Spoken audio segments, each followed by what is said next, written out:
It's great to see you, Dr. Dan. You know, we've been talking about New York and San Francisco, these two cities following suit with the World Health Organization and declaring this a public health emergency. But overall, Dr. Dan, the entire country has remained fairly quiet. Should they be raising the alarm on monkeypox right now? Yeah, I had a discussion about this and even had a personal, intimate call with family members and on some different outlets. I think it is time. I think it's past time, actually. I think the last week when we were on here talking about it, I think was the time to start raising the alarm. It's not scaring people, but it's preparing them for what seems to be the inevitable. As I've said, the horse has already left the barn, and we really actually need to figure out what the next step is, which is empowering people and giving them the tools and telling them what to do, and not stigmatizing a certain population because it's already out of the men having sex with men population. Yeah, I wanted to go ahead and talk specifically about that, Dan, because you're right about that. I believe 3 children have now died in Brazil. I believe 2 children here in the United States have been diagnosed with monkeypox.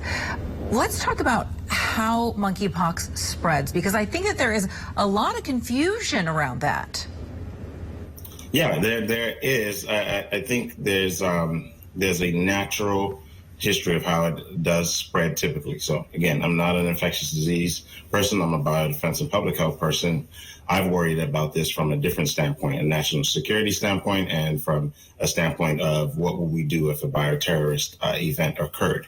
So definitely versed on it. The way it's typically presented, this seems a little bit atypical, but there's still some of the same characteristics. So how does it spread, to the point of what you asked, or the question? Person to person spread. But I think people also need to realize that it does spread respiratorily, via respiratory droplets. Figure out whichever term you want to say, aerosol, droplets, whatever. Let's actually speak the English and in the lingo that the population and the public understands, as opposed to even some public health terminology or jargon. It actually spreads by singing, coughing.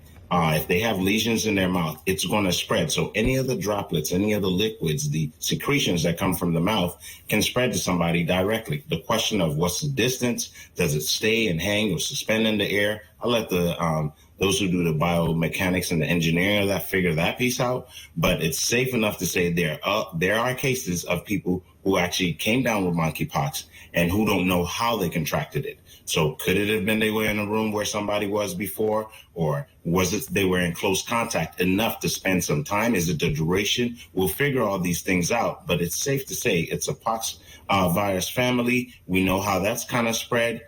If there are lesions in the mouth and they're raw lesions that are being secreted and they're being spewed out, it is safe to say, I mean, logically, that it can spread to someone that way. And there is evidence of that. It's concerning to hear, you know, we have kids going back to school within the next few weeks, and you're telling us that this is a virus that can spread through droplets. So we know now that it's airborne. Does that mean that it is time now to start masking up yet again? I mean, COVID cases are also on the rise. Should masks be implemented? Are we in for another lockdown? When COVID first hit, we saw a national lockdown. So do you think that we should be implementing all of these types of factors in order to mitigate the spread? The messaging is crucial. I mean, it's not easy. It's not an easy pill to swallow, so to speak. People don't want to hear it. But what the misstep is, or a lesson that we should have learned from COVID, is not giving people the facts and telling them what it is. And what we don't know, just say we don't know. We don't know fully how it totally spreads, but it makes sense that logically that it spreads this way, and these are the things you need to do. So yes, to answer your question, I'm telling my family members and loved ones, definitely mask. You should be, because you have secretions. Anywhere where these lesions can be, they can be in the eyes, in the mouth, in the throat, all over your body, and wherever it's raw, it can people can be exposed to it, and you can come in contact. We haven't even talked about surfaces in terms of how long the virus can actually stay on the surface. It's the DNA virus is a little bit different from SARS-CoV-2, where it was on the surface and it's very fragile. You clean off the surface with a cleaner and it disappears or dies off. This is a little bit different. It's hardy depending on the surface, where it can actually last maybe up to 15 hours on the surface. So we need to start having that conversation. It's not to scare people, but if you don't empower them, we're going to have more cases. By the time you start to tell them the message, it's too late because you didn't tell them that out in the outset. So what I'm saying is masking.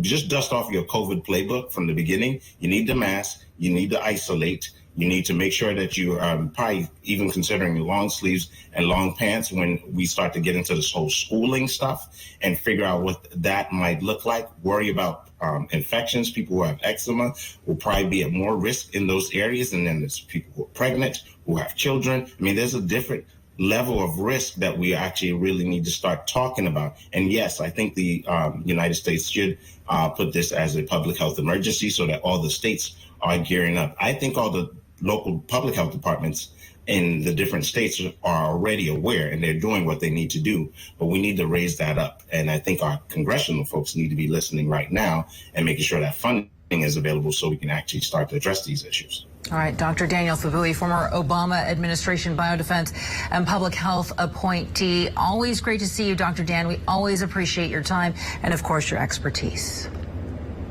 Appreciate you. So head on Newsy Live.